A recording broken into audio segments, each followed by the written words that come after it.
اعوذ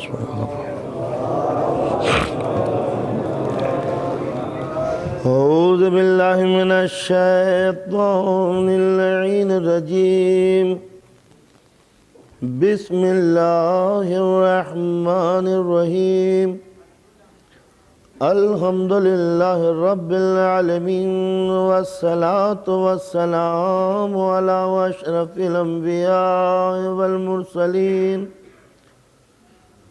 خاتم النبیین سید الاولین والآخرین شفیع المذنبین ابی القاسم محمد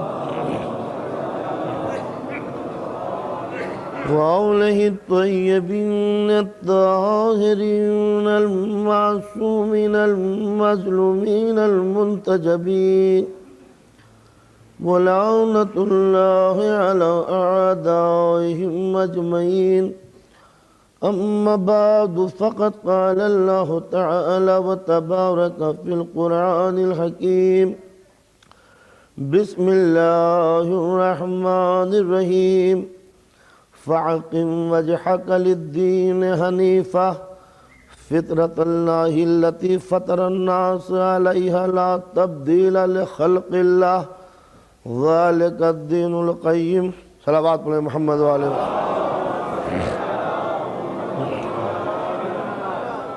انسان اپنے رخ کو اسلام کی عظمتوں کی طرف پھیر دے۔ ہم نے تیری تخلیق اپنی قانون کی روشنی میں بنائی ہے اور ہمارا قانون دنیا کی بدلتی ہوئی ہواؤں کے رخ پر بدلہ نہیں کرتا۔ یہی وہ سیدھا دین ہے سیدھے انسان کے لیے۔ موضوع بحث یہ تھا کہ اس انسان کے لیے جس کا نیچر قدرت نے اپنے قانون کے مطابق ڈھالا ہے، یہ ہمارا اسٹرکچر، یہ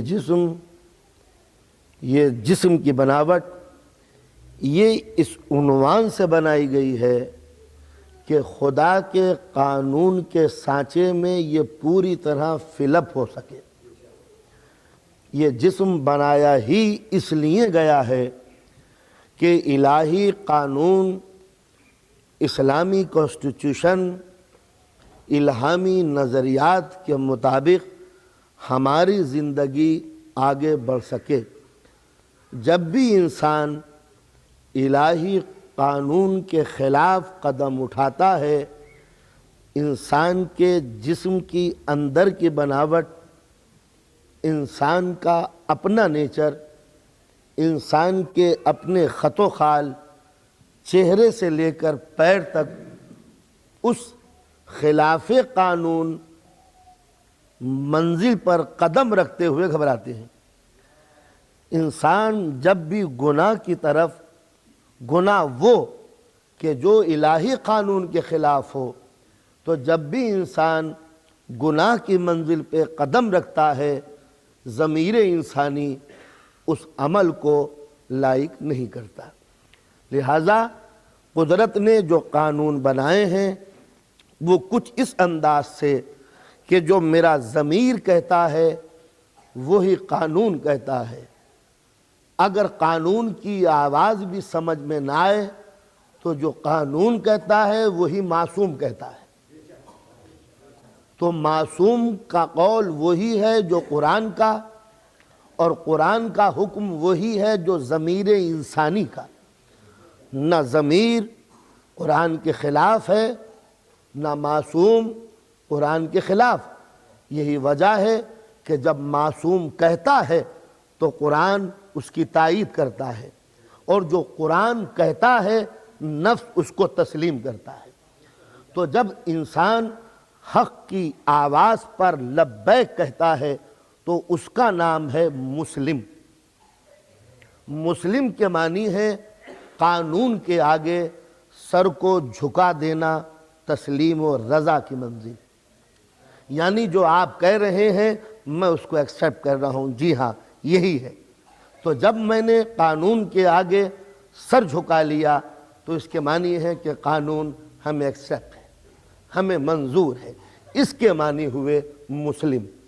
لیکن جب قانون کوئی آرڈر دے تو دل مانتا ہے کہ جو یہ کہہ رہا ہے وہ صحیح کہہ رہا ہے۔ ذرا جملے بھرپور توجہ۔ حکم اسلامی قرآن جب آرڈر دیتا ہے تو دل مانتا ہے کہ یہ صحیح کہہ رہا ہے، لیکن ذاتی فائدے کے لیے، اپنے لالچ کے لیے، غرض کے لیے، اپنی تمناؤں کے لیے، اپنی خواہشات کے لیے، اپنے مفاد کے لیے انسان اس کا انکار کرتا ہے۔ انکار کسے کہتے ہیں؟ یعنی دل مانتا ہے، زبان نہیں مانتی۔ اس کو قرآن کی لینگویج میں کافر کہتے ہیں۔ کافر کیا؟ مانتے ہوئے نہ ماننا۔ یہ دو ٹرمز ہوئے۔ مسلم جو قانون پہ سر جھکا لے، ٹھیک ہے جو آپ کہہ رہے ہیں میں مانتا ہوں، یہ ہوا مسلم۔ کافر کس کو کہتے ہیں؟ جو مانتا ہو آدمی کہ ہاں بات تو ٹھیک ہے، مگر یار اللہ کو ماننے میں ہمارا بڑا نقصان ہے، لہذا ایک خدا کی گاڑی مت چلاؤ، بہت سے ہیں۔ اس لیے کہ بتوں کے پردے میں جو ہماری چودراہٹ ہے وہ ختم ہو جائے گی اگر ایک خدا ہے، لہذا انکار کر دو۔ اس کو کہتے ہیں کفارہ، انکار کرنا۔ انکار کے کیا معنی ہے؟ جانتے ہوئے نہ ماننا۔ ایک وہ ہے کہ جو جانتا ہی نہیں ہے کہ یہ کوئی حق بات ہے، جیسے افریقہ کے جنگل کا کوئی آدمی، کوئی آئی لینڈ میں اس قسم کا بالکل جاہل آدمی اسے پکڑ کے لیا کہ اللہ کہاں ہے؟ اللہ what is that؟ اس کو کہتے ہیں جاہل۔ جاہل جو بالکل نہ جانتا ہو، اس کی سزا جاہل کے سزا وہ نہیں ہے جو کافر کی ہے۔ یہ جاہل معاف کیا جا سکتا ہے یا جو بھی اس کو قدرت انعام دے، مگر وہ سزا نہیں دے گی جو کافر کو دے گی۔ تو یہ ہوا کافر، جاہل، مسلم۔ مشرک کیا ہے؟ مشرک وہ ہے کہ جو الہی قانون میں کچھ اپنی طرف سے ملا کے اپنا کام چلا لے، یعنی مانتا کہ ہاں اللہ بالکل ایک ہی ہے، کوئی شک نہیں ہے۔ کافر نے کہہ دیا کہ نہیں اللہ ایک نہیں ہے، بہت سے 360 ہیں۔ اس نے کہا ہاں اللہ ایک ہے، اس نے اقرار کر لیا ایک ہے، لیکن اب اس کے اندر اس نے کچھ ملانے شروع کیا۔ اللہ کی عبادت کرو اور جب نماز پڑھنے سے پہلے اس کو بھی بوسہ دے لیا کرو اور یوں کر دیا کرو، یہ کر دیا۔ یہ ہے مشرک۔ مشرک کی دو قسمیں ہوتی ہیں، وہ کھلا مشرک جو ایک خدا میں بہت سے خدا ملا دے، اور ایک وہ مشرک جو مسلمان ہوتے ہوئے مشرک ہے۔ ایک اللہ کا حکم ہے، حکم کے اندر وہ اپنا حکم تھوڑا سا ملا دیتا ہے۔ یہ وہ مشرک ہوتے ہیں جو رات دن ہمارے گھروں میں بھی ملتے ہیں، دکانوں میں ملتے ہیں، اور ہم بھی، یعنی مومن ہوتے ہوئے بھی ہم مشرک ہو جاتے ہیں کہ یہ شریعت کا حکم ہے اور یہ ہمارا تھوڑا سا اس کے اندر۔ تو یہ مختلف ٹرم جو میں نے بیان کی تاکہ ہمارے بچوں کے دماغ میں۔ منافق وہ ہے کہ جب مسجد میں گیا اللہ اکبر، جب مندر کے سامنے گزرا جے بھگوان، نہ اس کو ناراض کرنا ہے نہ اس کو ناراض کرنا ہے، سب کو اپنا۔ یہ ہوا منافق، سمجھے؟ یہ کسی کا دل توڑنا نہیں چاہتا ہے۔ جب کافروں میں جاتا ہے، ارے ہم تو مذاق کرنے کے لیے رسول اللہ کے پاس گئے ہیں کہ ویسے ہی بلا ہم اور وہ اسلام کیا تو ہے، اور جب یہ ان کے پاس ہوتا حضور منافق بڑے خطرناک لوگ ہیں۔ تو وہ منافق جو کہیں مانتا ہے کہیں نہیں مانتا، مشرک جو مانتا ہے مگر اپنی تمناؤں کو بھی اس میں ملا دیتا ہے، کافر جو جانتے ہوئے انکار کر دیتا ہے، جاہل جو بیچارہ بالکل نہیں جانتا، مسلم جو قانون کے آگے سر کو جھکا لیتا ہے۔ ایک لفظ اور رہ گیا، مومن جو قانون کے آگے سر بھی جھکا دیتا ہے اور دل بھی جھکا دیتا ہے۔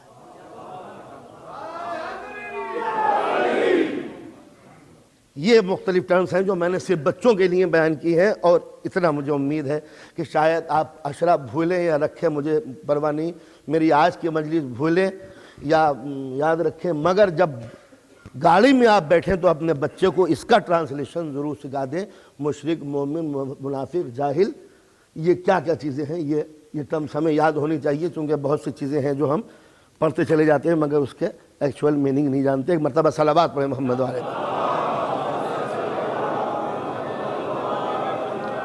تو عرض کر رہا تھا کہ پروردگار عالم نے جو میری جسم بنایا، یہ میری باڈی بنائی، میرا یہ حلیہ بنایا، وہ اس ٹائپ کا بنایا کہ قانون مجھ میں فل اپ ہو سکے اور میں قانون کے اندر ڈھل سکوں۔ ان دونوں کے اندر اتنا ربط ہے، اتنا میچ ہے، اتنا کنیکشن ہے، اتنا ربط ہے کہ جو قانون کہتا ہے وہ میرا دل بھی مانتا ہے، اور جو میرا دل کہتا ہے۔ یہ وجہ کہ قرآن مجید نے ایک بات مجھے یاد آ گئی، قرآن مجید نے یہ کہا کہ یہ جو کافر ہے یہ رسول کو اپنی اولاد سے زیادہ پہچانتے ہیں۔ اس کی میننگ بھی یہی ہوئے کہ رسول جو کہہ رہے ہیں ان کا دل بھی جان رہا ہے کہ یہ رسول ہے، سچا رسول ہے۔ اس کے معنی حق کا پہچان کی یہی علامت ہے کہ وہ زیادہ جانتے ہیں۔ ابھی میں جس گاڑی میں آ رہا تو وہاں یہی بحث چھڑی ہوئی تھی، میرے شریک سفر نے اس ٹائم سے جب آ رہا تو سوال کیا کہ یہ جو اہل بیت کے ستانے والے تھے کیا یہ ان کی عظمتوں سے واقف نہیں تھے؟ تو میں نے یہی جواب دیا، یاد رکھیے عصمتوں سے وہی ٹکراتا ہے جو ان کی پوری طرح معرفت رکھتا ہے۔ وہ ہم سے زیادہ جاننے والے تھے کون تھے؟ اس لیے کہ ہم سے خدا کو ہم سے زیادہ وہ پہچانتا جس کا نام ہے ابلیس، اگر نہ پہچانتا تو ٹکراتا کیسے؟ تو بزم کے بیٹھنے والے ہی تو ٹکراتے ہیں، بیچارہ غریب آدمی جو پیدا ہوا ہو تو ویسے ہی ڈراتا ہے۔ تو لہٰذا انسان کا ضمیر، انسان کی روح، انسان کا شعور، انسان کا ادراک، انسان کے احساس، انسان کی قوت فکریہ یہ زیادہ قانون کو جانتی ہے کہ جو یہ کہہ رہا ہے وہ اس پر ضمیر انسانی خود اوکے کہتا کہ ہاں ایسا ہونا ہی چاہیے۔ اسی واسطے میں بار بار اپنی مجلسوں میں چیلنج کرتا ہوں کہ شریعت اسلامیہ حقہ کی سب سے بڑی خوبی یہ ہے کہ اس نے جتنی چیزوں کو حرام قرار دیا ہے وہ عقل کے نزدیک بھی حرام ہے۔ یہ اور بات ہے کہ انسان دل فریبیوں میں اتنا مبتلا ہو جائے کہ اس کو برا کہتے ہوئے بھی کہتا ہے کہ نہیں ہاں ہے تو بری مگر ہاں تھوڑی سی پی لینی چاہیے۔ یہ کیا ہوا کہ ضمیر انسانی تو کہا ہے کہ بہت بری چیز ہے، مگر فریب خوردہ انسان، وسوسوں کا شکار خوردہ انسان، لذتوں کا بگڑا ہوا انسان، ذائقے کے ہاتھوں بکا ہوا انسان، ضمیر کے آگے کچلا ہوا انسان اس حق کو پہچان کے بھی تسلیم نہیں کرتا۔ لہٰذا جو کچھ اسلام میں ہے وہ ضمیر انسانی میں ہے، جو کچھ قرآن میں ہے وہ شعور انسانی میں ہے۔ لہٰذا اگر اسلام کا سمجھنا ہو تو انسان اگر اپنے جسم کو سمجھ لے تو اسلام آسانی سے سمجھ میں آ سکتا ہے۔ اس لیے کہ من عرف نفسہ فقد عرف ربہ، جس نے اپنے نفس کو پہچان لیا اس نے خدا کو پہچان لیا۔ یہ معمولی سا جسم نہیں، مولا کائنات ایک شعر میں فرماتے ہیں اتزم انک جرم صغیر وفیک انت والعالم الاکبر، کیا تو یہ سمجھتا ہے کہ یہ تیری باڈی کوئی اسمال باڈی ہے؟ سمجھتا ہے کہ تیرا چھوٹا سا جسم ہے؟ وفیک انت والعالم الاکبر، ایک پورا یونیورس ہے جو تیری زندگی کے اندر سمایا ہوا ہے۔ تو معلوم ہوا ہے کہ جس کا نام ہے چھوٹی سی زندگی ایک پورا یونیورس ہے، عالم الاکبر پورا یونیورس ہے جو اس انسان کی زندگی کے اندر سمایا ہوا ہے۔ اس کے معنی ہے کہ اگر کوئی اسلامک پرابلم اس کو پریشان کر رہی ہو، کوئی اسلامی مسئلہ اگر الجھا ہوا ہو تو کسی کتاب پڑھنے کی ضرورت نہیں ہے، صرف انسان ریسرچ کر کے غور کر کے فکر کر کے انسان اپنی زندگی کو دیکھ لے، اسلام کے سارے مسئلے سمجھ میں آ جائیں گے۔ انسان کی سب سے بڑی پرابلم یہ ہے کہ آیا اس کائنات کے پیچھے کسی خالق کا ہاتھ ہے یا نہیں، یا یہ کائنات خود بخود بن گئی؟ سب سے بڑا مسئلہ اس وحدت الوجود کو تسلیم کرنے کا ہے، آیا کچھ کائنات کے پیچھے کوئی خدا ہے یا نہیں؟ ویسے رات دن انسان یہی کہتا ہے، تصویر دیکھ کے مصور کا خیال ہوتا ہے، بلڈنگ دیکھ کے بلڈر کا تصور ہوتا ہے، کلام کو دیکھ کے شاعر کا خیال آتا ہے، تقریر کو سن کے مقرر کا خیال آتا ہے، مگر یہ تسلیم کرتا ہے کہ اگر کہیں باہر بیسمنٹ میں میری آواز جا رہی ہے تو وہ سوچتا ہے جب آواز آ رہی ہے تو مقرر بھی ہوگا، جب تصویر ہے تو مصور بھی ہوگا، جب عمارت ہے تو بنانے والا بھی ہوگا، جب شعر ہے تو شاعر بھی ہوگا۔ تو جب ان چیزوں کو دیکھ کر ہمارے ذہن میں کسی بنانے والے کا تصور ہوتا ہے تو بلڈنگ کو دیکھ کے احساس ہوتا ہے کہ کوئی معمار ہے، تو کائنات کو دیکھ کے خیال نہیں آتا کہ کوئی بنانے والا ہے۔ یہ پوری یونیورس کو دیکھنے کے بعد کا دماغ نہیں مانتا کہ ہاں کوئی ہے، اور اگر نہیں مانتا کہ وہ ہے تو نظر کیوں نہیں آتا؟ میں کہتا ہوں کہ تمہارے جسم میں دیکھ لو، کوئی چیز ہے جو نظر آتی ہے؟ اس جسم انسانی میں جو سب سے بڑی چیز ہے وہ روح، دیکھی ہے کبھی؟ نہیں دیکھی تو نہیں، اچھا انکار کر دو، کہہ دو کہ خالی باڈی ہی باڈی ہے۔ لیکن آج کی سائنسی دنیا بھی یہ نہیں کہہ سکتی کہ انسان صرف باڈی کا نام ہے، کہتی ہے کچھ نہ کچھ تو ہے۔ اب چونکہ وہ کہتے ہوئے دل گھبراتا ہے لہٰذا وہ اس کو انرجی کا نام دیں گے، گھما پھرا کے کچھ نہ کچھ کہیں گے۔ میں کہتا ہوں کہ جو بھی نام دو ہمیں اس سے کوئی غرض نہیں، مگر اس جسم میں، اس باڈی میں کوئی نہ کوئی چیز ضرور ہے جس کا نام ہے سول۔ جو کنٹرول کر رہی ہے پوری زندگی میں، ورنہ مرنے کے بعد تم ٹمپریچر اپلائی کر کے زندگی پھر بنا سکتے تھے۔ لیکن یہ کہ مردہ مر گیا اور اس کے بعد جو ہے تم بے بس ہو، تو کوئی نہ کوئی چیز تو ہے۔ اگر ہیٹ ہوتی جس کا نام ہے ٹمپریچر، کے انسان کے جسم میں بس ٹمپریچر ہے وہی اور کچھ ہے، تو ٹمپریچر اپلائی کر دو، انسان کھڑا ہو جائے گا۔ لیکن کوئی نہ کوئی چیز تو ہے، تو وہ ہے تو دیکھ لو۔ کہا دیکھی نہیں جاتی، تو اس چھوٹے سے جسم میں جو طاقت، جب اس کو نہیں دیکھتے تو پوری کائنات کے خالق کو کیسے دکھا دوں گا؟ اچھا یہ بتاؤ کہ جو ایک جسم کے اندر جو سول اور روح ہے، تو ایک جسم میں کتنی سول ہے، کتنی روح ہے؟ تو ہر انسان کا ذہن تسلیم کرے گا کہ ایک روح اور اتنے اعضاء، ایک روح اور اتنے کام۔ میں دیکھ رہا ہوں، میں سونگھ رہا ہوں، میں چکھ رہا ہوں، میں سن رہا ہوں، ہاتھ میں رومال ہے، زبان چل رہی ہے، دماغ لگا ہوا ہے ہر کام کے اوپر، کیا پڑھنا ہے مجھے، کہاں تک پڑھوں گا، کیا پڑھنا ہے، پیر بھی ہلا رہا ہوں، جسم کو حرکت بھی دے رہا ہوں، اتنے کام ایک ہی ٹائم میں، ایک روح۔ تو جب ایک روح ایک ہی ٹائم میں اتنے کام کر سکتی ہے، تو ایک خالق ایک وقت میں سارے کام کیوں نہیں کر سکتا؟ چھوٹے سے جسم میں جب انسان من عرف نفسہ فقد عرف ربہ، اپنے نفس کو پہچان لے، خدا سمجھ میں آ جائے گا۔ تو معلوم یہ ہوا کہ اس پورے جسم میں ایک روح ہے، دو روحیں کیوں نہیں ہوئی؟ کیا پریشانی کی بات ہے؟ دو روحیں ہوتی، دو ڈپارٹمنٹ ہوتے۔ تو سوال یہی ہوتا کہ ایک باڈی میں اگر دو روحیں ہوتی تو یا تو فنکشن ایک ہوتا یا فنکشن دو ہوتے۔ توجہ تعلیم، ایک روح میں اگر، ایک جسم میں اگر دو روحیں ہوتی تو یا تو فنکشن ایک ہوتا دونوں کا، یا الگ الگ ہوتا۔ تو اگر الگ الگ فنکشن ہوتا تو یہ ایک جسم کا ہوتا، دو ڈپارٹمنٹ ہوتے، کہ یہ ایک روح کا ہے، یہ ایک روح کا۔ اچھا دونوں روحیں مل کے اگر ایک ہی فنکشن کرتی تو اب سوال یہ ہے کہ کیا یہ دونوں محتاج ہیں کمبینیشن کے لیے؟ تو اگر محتاج ہیں تو دونوں انکمپلیٹ ہیں، مل کے کمپلیٹ ہوئی، تو جو مل کے کمپلیٹ ہو وہ قابل تعریف نہیں ہوتا، ادھورا کہلاتا ہے۔ تو اسی طرح جب پورے جسم کے اندر ایک ہی روح ہے تو اس پوری کائنات میں ایک ہی خالق روح ہونا چاہیے۔ سوال یہ پیدا ہوتا ہے کہ ایک روح ہے آپ کے جسم میں، آپ کی عمر کتنی ہے؟ کہا 50 برس کی۔ کہا آپ کی روح کی؟ کہا یہ نہیں معلوم۔ کہا کیوں؟ کہ وہ جسم سے پہلے تھا۔ اچھا انتقال کب ہو جائے گا؟ کہا جب بھی ہو جائے۔ کہا آپ کی روح کا انتقال کب ہوگا؟ کہا ہمیں نہیں معلوم۔ معلوم تھا کہ جب جسم تھا، جب جسم نہ تھا تو روح تھی، جب جسم نہ ہوگا تو روح رہے گی۔ تو جب مخلوق کا یہ حالت ہے کہ وہ جسم سے پہلے بھی ہے، جسم کے بعد بھی ہے، تو کیا خالق کے لیے یہ کوئی بڑی بات ہے کہ وہ کائنات سے پہلے بھی ہو، کائنات کے بعد بھی ہو؟ تو جب چھوٹی سی روح کے اندر یہ بات سما سکتی ہے تو پھر خالق کائنات کے لیے یہ بات کیوں نہیں سما سکتی؟ اچھا یہ بتائیے کہ وہ روح ہے کہاں؟ انگلی میں، ہاتھ میں، دماغ میں، دل میں، پیر میں، انگلی میں؟ کہا ہر جگہ ہے۔ کہا ہر جگہ روح ہے، کوئی پرٹیکولر پلیس تو نہیں ہے کہ یہی ہے؟ کہا نہیں۔ تو یہ سمجھ میں آتا ہے کہ وہ ہر جگہ ہے مگر ایک جگہ نہیں ہے۔ تو جب جسم میں وہ ہر جگہ ہے تو اس کائنات میں بھی وہ ہر جگہ ہے مگر کہیں نہیں ہے۔ تو جب روح میں یہ مسئلہ سمجھ میں آ سکتا ہے تو خدا کے لیے یہ مسئلہ کیوں سمجھ میں نہیں آ سکتا؟ اچھا پورا جسم ہے تو اس کے معنی یہ کمپلیٹ سول ہوگی۔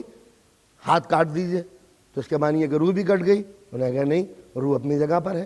کہا یہ پورا ہاتھ کاٹ دیجئے؟ انہوں نے کہا روح اپنی جگہ پر ہے۔ کہا چھوٹی ہو گئی؟ انہوں نے کہا نہیں، آدمی چھوٹا ہو سکتا ہے، روح چھوٹی نہیں ہو سکتی۔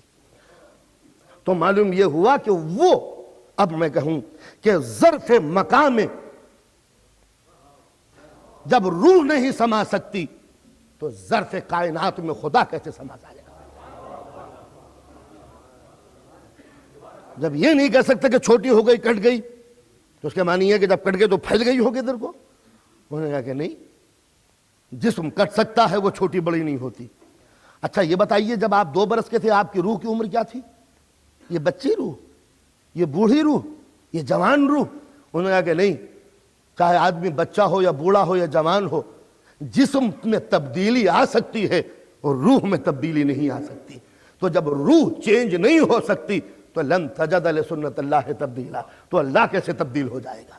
تو جب مخلوق کو اس نے ایسا بنا دیا جو چینج نہ ہو سکے، تو کیا خدا کی ذات بھی ایسی ہوگی کہ پہلے تجربہ کار تھا، بات کو ذرا ڈھیلا پڑ گیا، اب تو بالکل ہی بوڑھا ہو گیا؟ تو جب روح کے اندر چینج نہیں ہو سکتے تو معبود کے اندر چینج کیسے ہوں گے؟ اچھا ماشاءاللہ، اب ذرا آ جائیے اور آگے فیملی والی باتیں. آپ کسی کے بیٹے ہیں؟ ہاں. آپ کسی کے باپ ہیں؟ بالکل. یہ بتائیے جس کے آپ باپ ہیں کیا اس بیٹے کی روح بھی آپ کی روح کی بیٹے ہے؟ باپ ہے. یہ میرا بیٹا، یہ میرا بیٹا ہوا، تو کیا اس کی روح بھی میری روح کی بیٹا ہے؟ انہوں نے کہا نہیں، یہ جسم جو ہے یہ آپ کا بیٹا ہے، اس کی روح اس روح کی بیٹا نہیں ہے.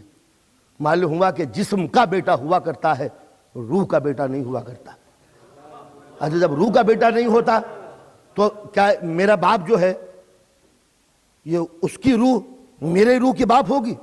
انہوں نے نہیں، آپ میں جو رشتہ ہے وہ باپ بیٹے کا ہے، روحوں کا رشتہ باپ بیٹے کا نہیں ہے. تو معلوم ہوا نہ روح کسی کی باپ ہے نہ روح کسی کا بیٹا ہے. تو جب روح کا کوئی بیٹا نہیں تو خدا کا بیٹا کیسے ہوگا؟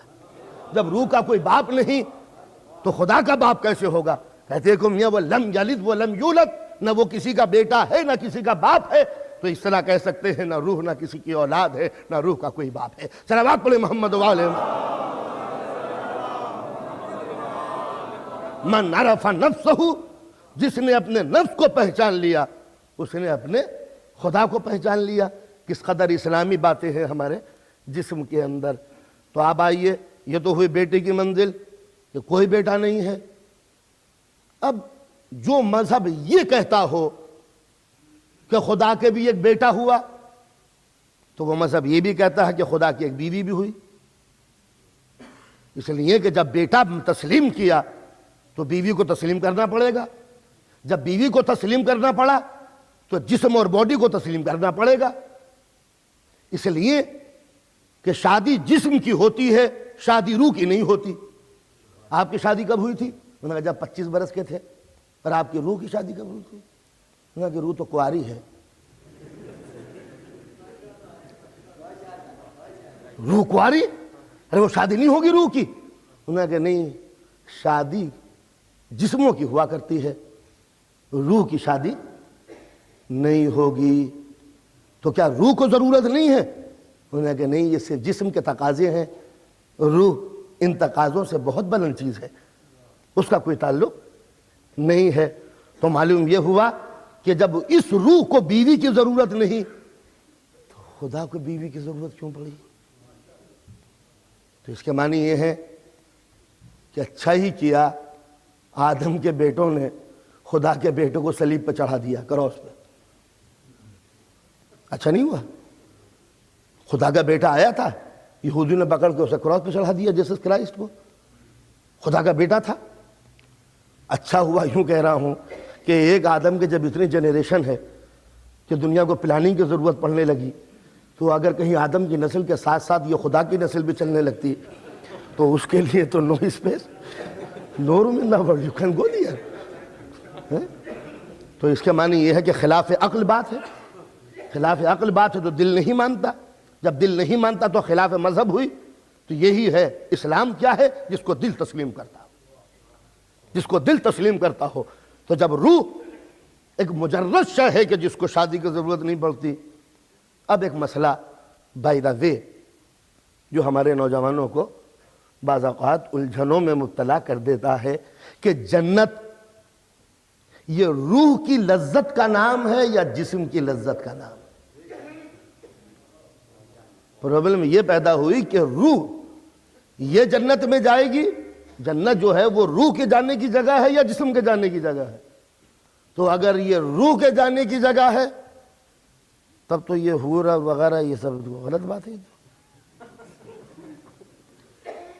تب تو عربوں کے مطلب کی جنت ہوئی نہیں. تو اگر روح کے جانے کے ساری روحیں جائیں گی جنت میں تب تو واقعی جنت ہے. ٹھیک ہے بس ہوگی, ہمیں کوئی دلچسپی فی الحال نہیں ہو سکتی. لیکن ہاں اگر کسی دن خدا کی بارگاہ میں مقدمہ دائر کر دوں کہ آپ نے میری روح کو جنت میں کیوں جگہ دی, خدا کا وکیل کہے گا اس لیے کہ نماز پڑھی تھی. یہ پالنے والے, یہ نماز میرے جسم نے پڑھی تھی یا روح نے؟ تم نے جہاد کیا تھا تو جہاد میں میری باڈی زخمی ہوئی تھی یا روح؟ تم نے روزہ رکھا تھا تو یہ روزے کی بھوک اور پیاس میری روح کو لگی تھی یا جسم کو؟ تیری عدالت کے قربان, تکلیف تو جسم اٹھائے, مزہ روح کرے. جو 25 زخم لگے میرے اور میں شہید ہو گیا تو یہ جسم تو بیچارہ یہیں پڑا رہ گیا, جس نے خون بہا, تکلیف ہوئی, درد ہوا, اور یہ روح کچھ بھی نہیں ہوا. اسے کیا تھا؟ جو کچھ بھی زحمتیں اٹھائیں وہ میرے جسم نے اٹھائیں, اور یہ روح یہ جنت میں چلی گئی, مزے سے ٹھاٹ سے بیٹھی ہوئی ہے, اور جسم بیچارہ یہاں گرسل کے ختم ہو گیا. یہ کیوں؟ روزہ رکھا جسم نے, مصیبتیں اٹھائیں جسم نے, پیاس لگی جسم کو, بھوک لگی جسم کو. سردی میں جو نماز پڑھی میں نے, وہ سردی میں ٹھنڈے ٹھنڈے پانی سے اٹھنا صبح کا بڑا مشکل ہے. تو یہ جو زحمتیں اٹھائیں, ہاں ایک بات مجھے بات میں بات ہی کر رہی ہے, میں عادی نہیں ہوں کہ گیئر بدل کے اپنا ٹریک بدل دوں, مگر ایک بات, حکیم بو علی سینا کا نام سنا ہوگا, ایران کا بہت بڑا فلسفی گزرا ہے. ایران میں برف گر رہی تھی, سنا فال ہو رہی تھی, وہ کمرے میں اپنا بیٹھا ہوا, کچھ اس کے شاگرد تھے. ایک شاگرد کو جو سوجی, انہوں نے کہا حضور آپ اتنے بڑے حکیم, اتنے بڑے ڈاکٹر ہیں, آپ نبوت کا دعویٰ کر دیجئے کہ میں بھی نبی ہوں.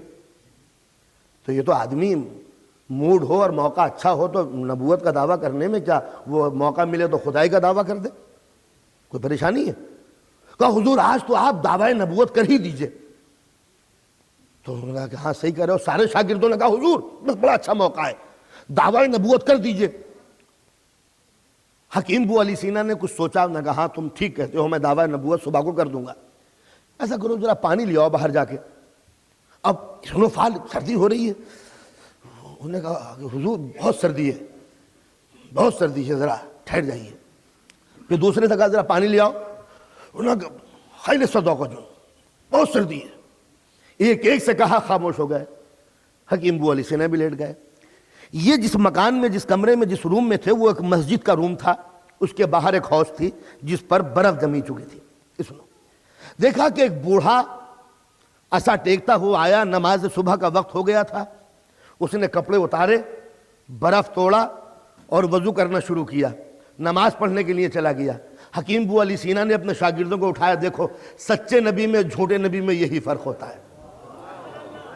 میرے رسول کو کا انتقال کو کئی سو برس گزر گئے, مگر اس کے حکم کی گرمی اتنی ہے کہ آج بھی بوڑھے کو اٹھا کے برف میں وضو کرنے کے لیے مجبور کر دیتی ہے. میں زندہ نبی ہوں, تمہیں حکم دے رہا ہوں اور تم یہاں بیٹھے ہوئے ہو. صلوات پڑھیں محمد و آل محمد.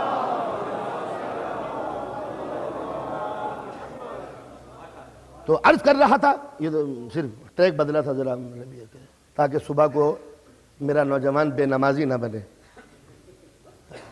اس لیے کہ نماز سے وہی نظر انداز کر دیتا ہے جس کو یقین ہو جائے کہ رسول کا انتقال ہو چکا. اب کوئی معصوم دنیا میں نہیں ہے. یاد رکھیے, وہ اور قومیں ہوں گی جن کے سر پہ کوئی معصوم نہیں ہے, تمہارا معصوم بحمد اللہ زندہ ہے.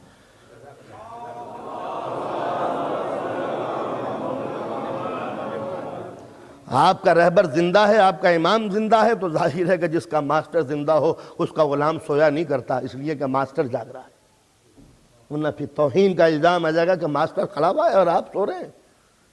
تو لہذا عرض یہ کر رہا تھا کہ جہاد میں جسم زخمی ہوا, مزہ روح نے کیا. روزے جسم میں رکھے, مزہ روح نے کیا. وضو کی, ٹھنڈا پانی جسم کو لگا, تکلیف میرے جسم کو ہوئی, مزہ روح کرے. تو لہذا اس کی عدالت کو کیا ہو گیا ہے کہ زحمت جسم برداشت کرے اور مزہ صرف روح لے لے. تو خدا کی عدالت کے خلاف ہے, لہذا انسان کو اٹھایا جائے گا اس جسم کے ساتھ, اسی روح کے ساتھ. اس لیے کہ نیکیاں دونوں نے ایک ساتھ کی ہے تو جزا بھی دونوں کو ایک ساتھ ملے گی. دقتیں دونوں نے ایک ساتھ اٹھائی ہیں تو انعام بھی دونوں کو ایک ساتھ ملے گا. اب آپ کہیں گے یہ جسم اور جنت میں جائے تو حضور نے اسی واسطے اس جسم کو جنت میں پہنچا کے بتا دیا، جو محمد کے دین پر چلے گا وہ سمجھ لے میرے جسم کو معراج ہوئی ہے، میری روح کو معراج نہیں ہوئی۔ تو جو جسمانی معراج کے قائل ہوں کہ سرکار دو عالم کو جسمانی معراج ہوئی ہے، اور جو یہ قائل ہوں کہ حضور کی جوتیاں بھی پہن کے گئے تھے، وہ جناب موسیٰ تھے جن سے جوتیاں اتروا لی گئی تھیں، اور جب یہ پہنچے جوتیاں پہن کے آ جاؤ، اللہ کی قسم اسی دن سے یقین ہو گیا کہ اگر مومن وابستہ ہو جائے نبی کے قدموں سے تو جوتیوں سے افضل ہو سکتا ہے۔ جب چمڑے کی جوتیاں پیر سے مل کے جنت میں جا سکتی ہیں تو مومن کا دل قدموں سے لپٹ کر جنتی کیوں نہیں بن سکتا؟ صلوات علی محمد و آل محمد۔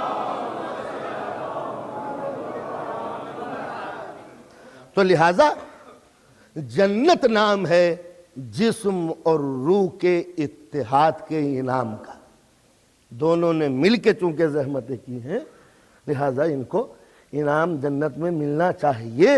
اب جو جسم کے تقاضے ہوں، جو جسم کی ڈیمانڈ ہو، جو جسم کی ضرورتیں ہوں، وہ ضرورتیں اللہ جنت میں پورا کرے گا۔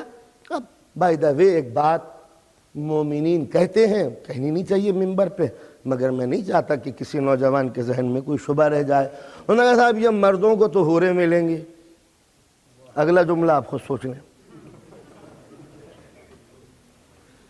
یہ اصل میں مونوپولی جو ہوتی ہے اپنی، یہ اصل میں پریشانی کا سبب بنتی ہے کہ صاحب ہماری شریک حیات ہے، ہماری بیوی ہے، ہم جنت میں جائیں گے، ان کا کیا ہوگا؟ یہ ایک تصور ابھرا۔ تو سوال یہ پیدا ہوتا ہے کہ آپ کا نکاح دائمی ہے یا اسی دنیا سے متعلق ہے؟ یعنی پرماننٹ نکاح کہ یہاں بھی بیوی ہو، جنت میں جانے کے بعد بھی بیوی ہے؟ بڑی پریشانی یہ ہو جائے گی الہی عدالت کو کہ فرض کیجئے کہ شوہر جو ہے وہ جنت میں چلا گیا، بیوی خطا کار تھی، ایسا نہیں ہو سکتا کیا؟ اب یہ جنت میں چلا رہے ہیں میری بیوی لاؤ، اور وہ ہے ادھر۔ دوسرا رخ، بیوی ہے مومنہ، وہ جنت میں ہے، یہ تھے بدماش، یہ چلے گئے ادھر، اور یہ کہہ رہے ہیں کہ واہ جہاں میری بیوی ہے وہاں میں۔ تو لہٰذا یہ رشتہ جو ہے نکاح کا، یہ جب تک ہے جب تک کہ سانس باقی ہے۔ ادھر سانس قطع ہوئی، عدے کا دن تمام ہوئے، نہ آپ اس کے شوہر ہیں نہ وہ آپ کی بیوی ہے۔ لہٰذا ہر مومن یہ سمجھ لے۔ لیکن ہر قانون کے اندر ایک نہ ایک تو بیک ڈور ہوتا ہے۔ اب اگر فرض کیجئے دونوں مومن ہیں، دونوں جنتی ہیں، اور دونوں یہ چاہتے ہیں کہ ہم ساتھ رہیں، تو جنت تو نام ہی ہے دل کی ہر تمنا کے نکل جانے کا۔ تو لہٰذا یہ آپ کی اپلیکیشن جو ہے ریجیکٹ نہیں ہو سکتی۔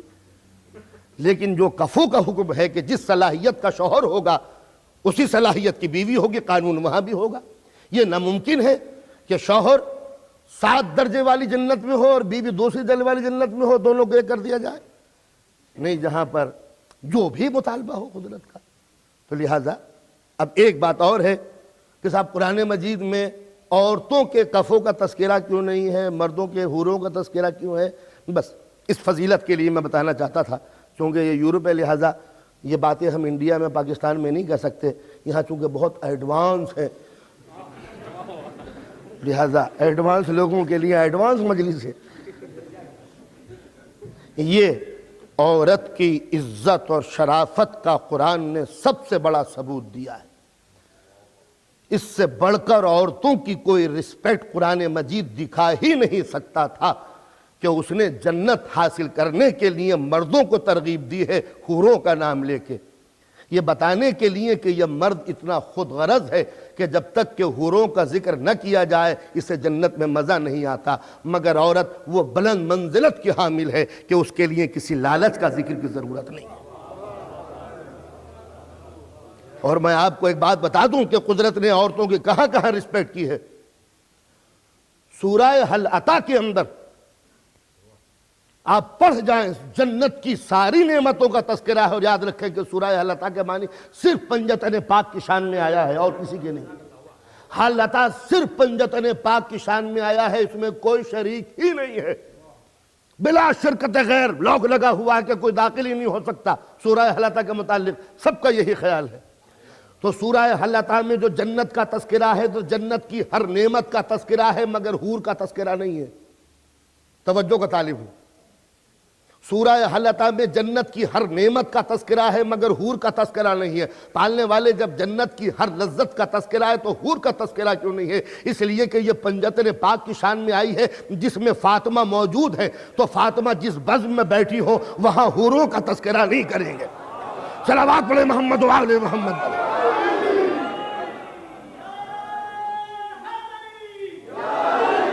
ایک مرتبہ باواز بلند صلوات پڑھیں محمد و آل محمد.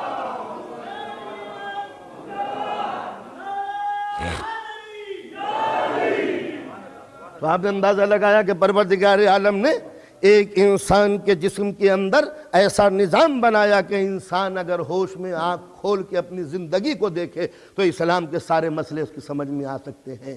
تو خدا لم یلد ولم یولد، نہ وہ کسی سے پیدا ہوا ہے نہ وہ کسی اس سے کوئی پیدا ہوا ہے. بالکل اسی طرح کہ روح کا نہ کوئی باپ ہے، روح کا نہ کوئی بیٹا ہے.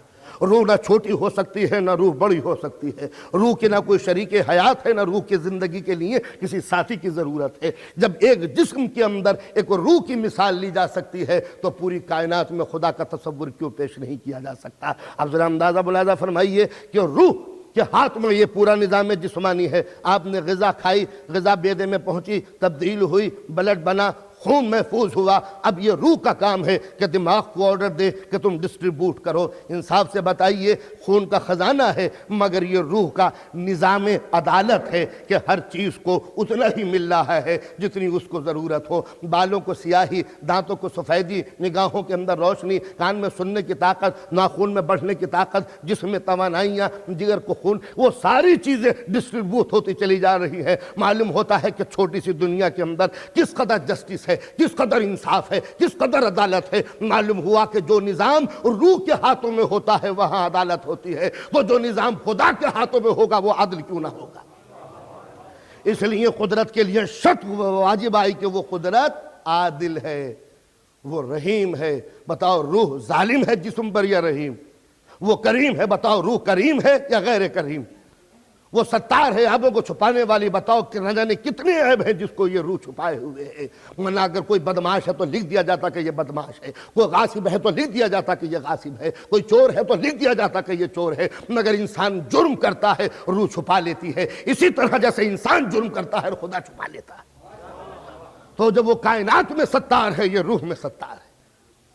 وہ کائنات میں رحیم ہے یہ روح میں رحیم ہے. رازق اس نے جس چیز کو رزق مہیا نہیں کیا، تو جب روح راضی ہو سکتی ہے اس چھوٹے سے نظام جسمانی میں اور کسی کو شکوہ نہیں ہوتا، تو اب اندازہ لگائیے کہ وہ کس کو رزق نہیں پہنچاتا.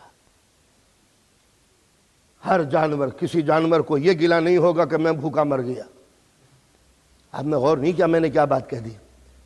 کبوتر رات دن آپ دیکھتے ہیں، یہ کسی کبوتر کو دیکھا کہ بہت دبلا پتلا ہے، کسی کبوتر کو بہت جاڑا ہے، بہت موٹا ہے، کسی ڈائٹنگ کی ضرورت ہو. معلوم ہوا کہ جو نیچر کے کنٹرول میں پڑتے ہیں ایکول ویٹ ہوتا ہے. کسی جنگل میں چلے جائیے، جن کو نیچر کنٹرول کرتی ہے، رزق دیتی ہے، وہ ایک سائز کے. ہاں جو کبوتر، جو جانور آپ پالتے ہیں وہ بیچارہ وہ مر جاتا ہے. کیوں؟ اس لیے کہ اب عادل کے ہاتھ سے ہٹ کے ظالم کے قبضے میں آ گیا ہے. مولا کائنات فرماتے ہیں کہ اس دنیا میں ہر انسان کا رزق ہے، اس دنیا میں ہر انسان کا رزق ہے. اب اگر کوئی بھوکا سو رہا ہے تو سمجھ لو کسی ظالم نے اس کا حق مار لیا ہے. تو معلوم ہوا کہ قدرت کسی پر رزق کی پابندیاں نہیں کرتی، ظالم انسان اس رزق کو زیادہ لے لیتا ہے، لہذا کوئی بھوکا رہ جاتا ہے. یہ تھا وہ روح کو سمجھ لو، خدا سمجھ میں آ جائے گا. اب روح اپنا پائتخت، اپنا سینٹر دماغ کو بناتی ہے. روح اور دماغ کو جتنے مکس اپ ہے، نہ روح کو الگ کیا جا سکتا ہے نہ دماغ کو الگ کیا جا سکتا ہے. اس لیے کہ پورا نظام جسمانی دماغ کے کنٹرول میں، دماغ روح کے کنٹرول میں. روح دماغ کو آرڈر دیتی ہے، دماغ جسم کو آرڈر دیتا ہے. ساری پالیسی اس کی اپنی ہے. اس جسم کے اندر کچھ جرمز ہیں، جراثیم ہے. یہ جراثیم کا کام کیا ہے؟ باہر کی بیماریوں کو روکنا.